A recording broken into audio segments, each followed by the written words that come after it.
नमस्कार दोस्तों, आज हम एक ऐसी बीमारी के बारे में बात करेंगे जो पेट में तेज दर्द का कारण बन सकती है। इतना तेज दर्द होता है कि इसे हार्ट अटैक से भी सीवियर दर्द माना गया है, लेबर पेन से भी सीवियर दर्द माना गया है। इस बीमारी का नाम है क्रॉनिक पैनक्रियाटाइटिस। अब ये क्रॉनिक हो या एक्यूट हो, दोनों पैनक्रियाटाइटिस में खतरनाक दर्द हो सकता है। और मैं आपको बताना चाहूंगा कि ये पैनक्रियाटाइटिस की बीमारी कैसे होती है, क्यों होती है, कारण क्या है, लक्षण क्या है और सबसे जरूरी चीज इसका इलाज क्या है। आमतौर पर लोग कहते हैं कि इसका इलाज नहीं पता, राइट।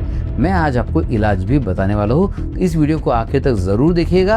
आपकी जिंदगी बदलने वाला वीडियो होगा ये, और इसे ज्यादा से ज्यादा शेयर भी कीजिएगा। तो चलिए जानते हैं पैनक्रियाज के बारे में, समझते हैं और पैनक्रियाटाइटिस के बारे में और डिटेल में जानते हैं। पैनक्रियाज हमारे पेट में एक बहुत ही इंपॉर्टेंट डाइजेस्टिव ऑर्गन है। अगर आप देखोगे तो ये लीवर के जस्ट नीचे देखिए, ये पैनक्रियाज है। तो ये पैनक्रियाज ऑर्गन में दो तरह के पार्ट होते हैं, एक्सोक्राइन पैनक्रियाज और एंडोक्राइन पैनक्रियाज। एक्सोक्राइन मतलब जो हमारे डाइजेशन से संबंधित पैनक्रियाज है उसे कहा जाता है एक्सोक्राइन पैनक्रियाज, और जो हमारे शुगर मेटाबॉलिज्म के लिए इंसुलिन पैदा करता है उसे कहा जाता है एंडोक्राइन पैनक्रियाज। तो पैनक्रियाटाइटिस तब होता है जब एक्सोक्राइन पैनक्रियाज ज़्यादा इन्वॉल्व होता है, इसमें सूजन आती है, इसमें इन्फ्लेमेशन आता है, तो इसे लेबल किया जाता है पैनक्रियाटाइटिस। अब पैनक्रियाटाइटिस में दो तरह के पैनक्रियाटाइटिस होते हैं, एक्यूट पैनक्रियाटाइटिस और क्रॉनिक पैनक्रियाटाइटिस। अब एक्यूट पैनक्रियाटाइटिस का मतलब ये होता है कि ये सडनली आएगा, बहुत तेजी से दर्द होगा, बहुत खतरनाक दर्द, ऐसा लगेगा कोई छुरा भोंक रहा है, और ऐसा लगता है कि पेट से छुरा भोंककर सीधा पीछे पीठ की ओर जा रहा है, इतना खतरनाक दर्द होता है। अब ये इतना खतरनाक दर्द के साथ साथ ये एक्यूट पैनक्रियाटाइटिस जानलेवा भी हो सकता है, क्योंकि इसमें कुछ अटैक ऐसे होते हैं जिसमें हीमोरेज हो जाता है, इसे कहते हैं हीमोरेजिक पैनक्रियाटाइटिस। और कुछ अटैक्स में वो जो पैनक्रियास के सेल्स है ये डेड हो जाते हैं, लिक्विफाई हो जाते हैं, इसे कहा जाता है नेक्रोटाइजिंग पैनक्रियाटाइटिस। ये जानलेवा हो सकते हैं और इसमें इमीडिएट अर्जेंसी केयर मिलना बहुत जरूरी है। तो एक्यूट पैनक्रियाटाइटिस ये बड़ा खतरनाक हो सकता है, जानलेवा हो सकता है। तो अगर आपको किसी भी तरह के लक्षण जो मैं बताने वाला हूँ आपको, अगर ये लक्षण है एक्यूट फॉर्म में, सीवियर फॉर्म में, आपको इमीडिएटली डॉक्टर के पास जाना जरूरी है। दूसरा जो आता है वो क्रॉनिक पैनक्रियाटाइटिस। अब क्रॉनिक मतलब धीरे धीरे आता है, या कब आ गया पता ही नहीं चलता है, या फिर अचानक से सोनोग्राफी कर ली, पता चल गया अरे इसमें तो ये स्टोन आ गया, या इसमें तो एट्रोफी हो गई, या इसमें तो सुडोसिस्ट आ गया। ऐसे अलग अलग फॉर्म में क्रॉनिक पैनक्रियाटाइटिस दिख सकता है। साथ ही साथ कभी कभी अटैक के साथ भी क्रॉनिक पैनक्रियाटाइटिस शुरू होता है। अब जब अटैक के साथ शुरू होता है तो क्या वो एक्यूट है? जी नहीं। अटैक्स बार बार आना ये एक्यूट पैनक्रियाटाइटिस नहीं है, ये क्रॉनिक पैनक्रियाटाइटिस का एक्यूट अटैक्स है, राइट। तो क्रॉनिक पैनक्रियाटाइटिस लंबे समय तक चलेगा, जीवन भर चलेगा, और ये भी जानलेवा या खतरनाक हो सकता है। एक और चीज है, पैनक्रियाज बड़ा अद्भुत सा प्रॉब्लम क्रिएट करता है। कभी कभी पैनक्रियाज अटैक में खुद को ही खा जाता है, यानी कि डाइजेस्ट कर लेता है। ये जो एंजाइम्स होती है ये खुद को डाइजेस्ट कर लेगी, पैनक्रियाज खुद डाइजेस्ट होके खत्म हो जाएगा, गायब भी हो जाएगा। तो पैनक्रियाटाइटिस की बीमारी को लाइटली नहीं लेना चाहिए। तो चलिए जानते हैं कि कैसे पहचाने कि पैनक्रियाटाइटिस हुआ है, कैसे जाने इसे। अब बात करते हैं पैनक्रियाटाइटिस के कॉमन सिम्टम्स की। देखिए सबसे पहला, सबसे खतरनाक और डरावना जो सिम्टम होता है वो है एकदम तेज पेट दर्द। पेट के मध्य भाग में होता है और यहाँ से पीछे की ओर जाता है, जैसे किसी ने छुरा भोंक दिया हो, इतना सीवियर दर्द होता है। और पेशेंट को तो ऐसा लगता है कि बस अब तो लाइफ खत्म होगी, अब तो सब कुछ खत्म, अब तो बस मरने वाला हो, ये इतना सीवियर दर्द होता है। तो ये भले ही सबसे महत्वपूर्ण लक्षण है, लेकिन क्या हर बार इतना सीवियर दर्द होगा? नहीं, हर बार इतना सीवियर दर्द नहीं होता। कभी माइल्ड दर्द भी हो सकता है, कभी डाइजेशन का प्रॉब्लम हो सकता है, कभी उल्टियां हो सकती है, कभी पेट में गैसेस है, पेट का फूलना है, और ये सारे लक्षण के साथ साथ कभी पसीना तेजी से आ जाना या हाथ पांव में क्रैम्प्स आ जाना, ये सारे लक्षण, साथ में बुखार होना, हाथ पांव में दर्द होना, ये सारे लक्षणों के साथ एक्यूट पैनक्रियाटाइटिस शुरू हो सकता है। जब ये क्रॉनिक में तब्दील होता है तो ये अटैक बार बार आना, दर्द बार बार आना, वेट लॉस होना, भूख नहीं लगना, और चेहरा सिकुड़ जाना, पूरी बॉडी सिकुड़ जाना। जैसे पैनक्रियाज एट्रोफी हो जाता है वैसे ही पूरी बॉडी भी एट्रोफी हो जाती है। तो जब वेट लॉस होता है तो ये ऐसा नहीं कि 1-2 kg लॉस होगा, ये 10 kg, 20 kg, 30 kg, 40 kg, 50 kg भी वेट लॉस होता है। इतना खतरनाक वेट लॉस होता है कि पेशेंट डर जाता है, पेशेंट का कॉन्फिडेंस खत्म हो जाता है कि मुझे क्या हो गया, कोई बड़ी बीमारी तो नहीं हो गई। तो इस कॉन्फिडेंस की वजह से पेशेंट को और ज्यादा प्रॉब्लम होता है। तो ये थे कॉमन लक्षण जो एक्यूट और क्रॉनिक पैनक्रियाटाइटिस के जनरली पाए जाते हैं। अब जानते हैं हम इस बीमारी का कारण क्या है। जब हम कारणों की बात करेंगे तो सबसे पहला नाम ऑब्वियसली लोग कहते हैं अल्कोहल की वजह से क्रॉनिक पैनक्रियाटाइटिस होता है। गाइस देखिए, एक्यूट पैनक्रियाटाइटिस हो या क्रॉनिक हो, भले सबसे पहले तो अल्कोहल का नाम आता है, लेकिन आप भी ये समझ रहे हो कि अगर सभी अल्कोहल वालों को पैनक्रियाटाइटिस हो जाता तो शायद आधे भारत को पैनक्रियाटाइटिस होता, राइट। तो ऐसा नहीं है, इसमें मल्टीपल फैक्टर्स है। साथ ही साथ हमने पाया है कि काफी महिलाओं को पैनक्रियाटाइटिस है, बच्चों को भी पैनक्रियाटाइटिस है। इसका मतलब कुछ और फैक्टर्स भी है। सबसे पहला सबसे फेमस कारण है अल्कोहल। लोग कहते हैं कि अल्कोहल और पैनक्रियाटाइटिस का मानो चोली दामन का साथ है, लेकिन अगर ऐसे होता तो जितने लोग अल्कोहल लेते हैं सभी को पैनक्रियाटाइटिस होना चाहिए, तो ऐसा नहीं होता। हमने देखा है काफी महिलाओं को पैनक्रियाटाइटिस होता है और छोटे छोटे बच्चों को पैनक्रियाटाइटिस होता है, यानी कि और भी कुछ कारण है। तो चलिए, पहला कारण अल्कोहल का बराबर से ज्यादा सेवन करना एक बड़ा रिस्क फैक्टर हो सकता है। इसके अलावा क्या फैक्टर्स है ये भी जान लेते। गॉल ब्लैडर में पथरी यानी कि पित्ताशय में, जैसे आप देख रहे हैं अब ये अगर लीवर है, लीवर में ये पित्ताशय है, इस पित्ताशय में अगर पथरी बन जाती है तो ये पित्ताशय की पथरी डक्ट के द्वारा जाकर पैनक्रियाटिक डक्ट को ब्लॉक कर देती है। इसके कारण पैनक्रियाटिस का अटैक आ सकता है। एक्यूट और क्रॉनिक दोनों ही होने की संभावना होती है। सो गॉल ब्लैडर की पथरी एक बहुत कॉमन कारण पाया गया है, इसका ध्यान रखना जरूरी है और अगर ज्यादा हो तो इसके लिए ऑपरेशन की सलाह दी जाती है। हम थोड़ा और अलग इलाज करते हैं जिसके बारे में मैं आगे बताने वाला हूँ। तीसरा सबसे इंपॉर्टेंट पॉइंट, खाने में ऑयली और फैटी फूड ज्यादा होना। अगर आप ऑयली और फैटी फूड ज्यादा खाते हो तो पैनक्रियास को ओवर एक्सर्शन होता है, ज्यादा वर्क होता है और आप पाओगे आगे धीरे धीरे ऐसे लोगों को, spicy, fatty, oily, fried food खाने वालों को पैनक्रियाटाइटिस की संभावनाएं ज्यादा होती है। इसके साथ बॉडी में, ब्लड में स्पेशली फैट्स की मात्रा ज्यादा होना, यानी कि कोलेस्ट्रॉल, ट्राइग्लिसराइड, तो जब ये बहुत ज्यादा मात्रा में होते हैं ये भी एक पैनक्रियाटाइटिस का कारण बनता हुआ पाया गया है।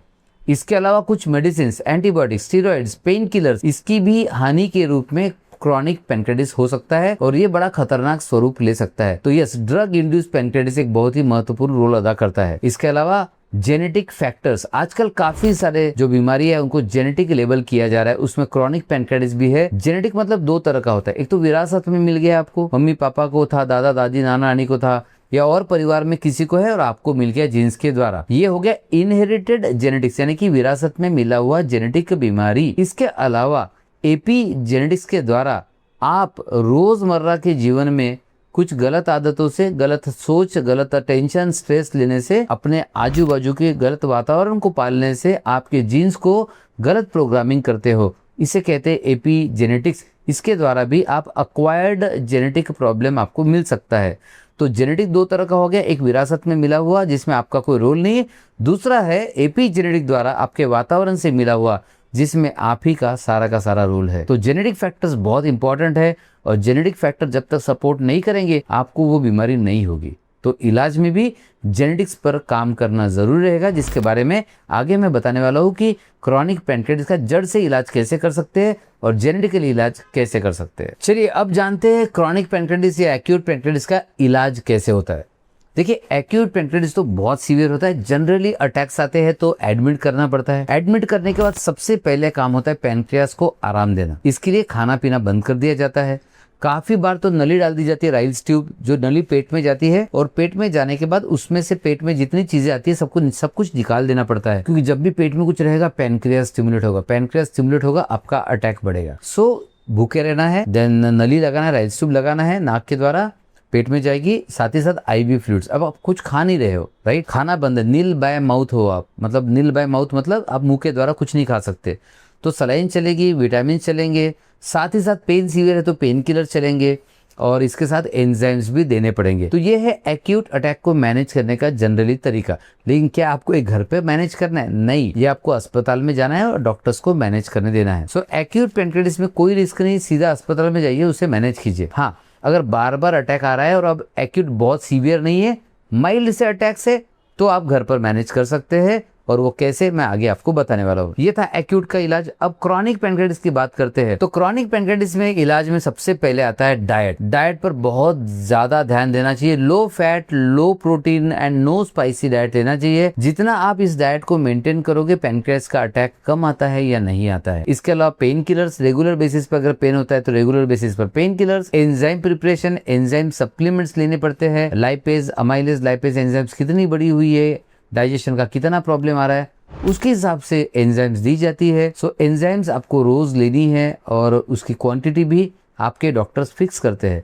बट मैं आपको बता दूं, ये क्रॉनिक पैनक्रियाटाइटिस का ये इलाज नहीं है। आप कहोगे सर हम तो यही कहते करते आए हैं, ये कंट्रोल है, ये मैनेजमेंट है और ये लॉन्ग टर्म चलता है, जीवन भर चलता है, इससे इलाज नहीं होता। तो आप कहोगे सर फिर इलाज कैसे होता है, तो चलिए आगे बताता हूँ। और एक अगर गॉल ब्लैडर की पथरी है तो सजेस्ट किया जाता है कि पथरी को निकाल लीजिए। पथरी को निकाल लेते हैं तो पैनक्रियाटिस की संभावना कम रहती है। लेकिन एक और प्रिकॉशन, अगर पैनक्रियाटिस ऑलरेडी है और आप पथरी निकालने जाओगे तो वो पथरी निकालने का ऑपरेशन पैनक्रियाटिस को फिर से ट्रिगर भी कर सकता है। तो ये भी आपको याद रखना होगा। इसके अलावा डाइट में आपको बता चुका हूँ कि डाइट पर ध्यान रखना बहुत जरूरी है। तो डाइट में सबसे ज्यादा उबली हुई सब्जियां, थोड़े से fruits, low fat, low spicy, non fried, non Chinese, कोई जंक फूड नहीं, बाहर का खाना पीना नहीं, यानी कि सादा सात्विक उबला हुआ खाना खाना है। मुझे पता है आप बोर हो चुके होंगे क्योंकि बहुत सारे लोग परेशान हो जाते, रोते हैं कि मुझे कब नॉर्मल खाना खाने मिलेगा। गाइज आप इलाज पूरा सुन लो, आपको नॉर्मल खाना खाने मिल सकता है। जेनेटिक जड़ से इलाज के द्वारा आप नॉर्मल खाने की ओर जा सकते हो। तो कारणों की बात करें तो एक और कारण जो छूट चुका है उसे लेना पड़ेगा, स्ट्रेस और एंगर। एक पाया गया है कि जितने लोग पैनक्रियाटाइटिस वाले हैं सभी के पास गुस्सा बहुत ज़्यादा होता है, स्ट्रेस बहुत ज़्यादा होता है। और ये बहुत ज़्यादा गुस्सा और बहुत ज़्यादा स्ट्रेस के कारण इनके बॉडी में कॉर्टिसोल, एड्रेनलिन के लेवल्स बढ़ते हैं। और ये कॉर्टिसोल अपने आप में स्टेरॉइड होता है, ये आपके पैनक्रियास को डैमेज कर सकता है, पैनक्रियाटाइटिस कॉज भी कर सकता है, उसके अटैक को बढ़ा भी सकता है। तो माइंड और एंगर मैनेजमेंट सबसे पहला, सबसे ज़रूरी है, जो कोई नहीं करता, हम रेगुलरली करते हैं। हज़ारों पेशेंट देख चुके हैं और हमें पता है कि माइंड और एंगर मैनेजमेंट के बाद जो रिजल्ट मिलते हैं वो बहुत जल्दी मिलते हैं और बहुत लंबे समय तक टिकते हैं। अब आता है सबसे महत्वपूर्ण, जेनेटिक जड़ से इलाज। तो आप कहते होंगे कि सर सब लोग तो दवाई देते हैं, पेन किलर, एंजाइम, आप क्या डिफरेंट करते हो? गाइज देखिए, हम रूट कॉज पर काम करते हैं। अगर रूट कॉज जेनेटिक है, मैंने कहा कि एटमॉस्फेयर, आपका आजू बाजू का एनवायरनमेंट आपके जीन्स को प्रोग्राम कर सकता है, यानी कि गलत प्रोग्राम कर सकता है।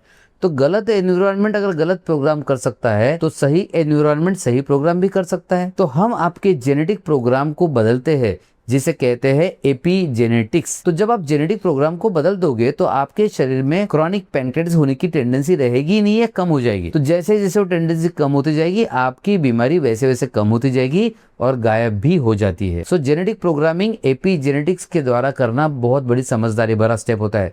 दूसरा, mind and emotion management. Guys अगर आप ये नहीं करोगे ना, आप उसी चिंता में रहोगे, टेंशन में रहोगे, स्ट्रेस में रहोगे, निगेटिव विचारों में रहोगे, अटैक से डरे डरे रहोगे, सहमे रहोगे, और आपके मन में विचार आ गया पता नहीं क्या हो जाएगा, कल मैं रहूंगा नहीं रहूंगा, मर गया तो क्या, मेरे परिवार का क्या। गाइस ऐसे निगेटिव, डरे हुए, चिंतित विचारों में आप ठीक नहीं हो सकते।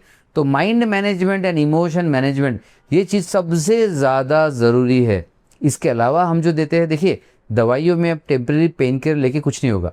कुछ आयुर्वेदिक दवाइयाँ ऐसे कहा जाता है कि वो ठीक करती है, लेकिन आयुर्वेदिक दवाइयों के साइड इफेक्ट भी होते हैं और खासकर लीवर के लिए हानिकारक हो सकती है। इसलिए हम जो देते हैं वो होती है जेनेटिकली टारगेटेड। सबसे पहले इंपॉर्टेंट ये है, दवाइयाँ इंपॉर्टेंट नहीं है, टारगेट इंपॉर्टेंट है। जैसे किसी के पास गन है, गन इंपॉर्टेंट नहीं है, उसका टारगेट कौन बन रहा है, मतलब आम आदमी टारगेट बन रहा है तो गलत है, टेररिस्ट टारगेट बन रहा है तो सही है। तो gun is not important, target is important. वैसे ही medicine is not important, target is important.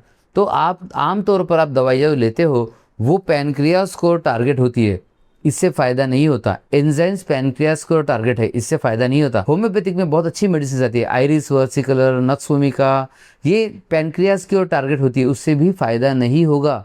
आपको पैनक्रियाटाइटिस के रूट कॉज की ओर टारगेट करने वाली दवाइयाँ चाहिए, ये होम्योपैथी में पाई जाती है। इसे कहते हैं genetically targeted medicine, root cause targeted medicine. ये सारी की सारी मेडिसिन और साथ में माइंड एंड इमोशन मैनेजमेंट, अगर आप ये करते हो तो मैं कहूँगा कि आप इसका सही इलाज कर रहे हो। एंजाइम खाना, पेन किलर लेना, रोज डाइट करना, ये इलाज नहीं है, ये कंट्रोल है, टेम्परेरी मैनेजमेंट है।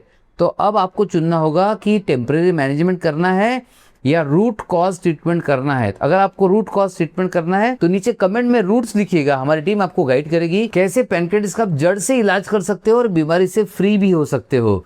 तो रूट्स लिखिए, हमारी टीम आप तक पहुंच जाएगी आपको गाइड करने के लिए। साथ ही साथ यहाँ जानना जरूरी है कि जब ये इलाज की जर्नी शुरू होती है, कोई भी इलाज कर रहे हो आप, मतलब नॉर्मल इलाज कर रहे हो तो अटैक ज्यादा आएंगे। हमारे साथ जुड़े हो, genetic epigenetic root cause treatment कर रहे हो तो अटैक तो शायद आना धीरे धीरे बंद हो जाएंगे, खत्म हो जाएंगे, आएंगे ही नहीं। लेकिन आपको पता होना चाहिए कि इमरजेंसी किसे कहते हैं।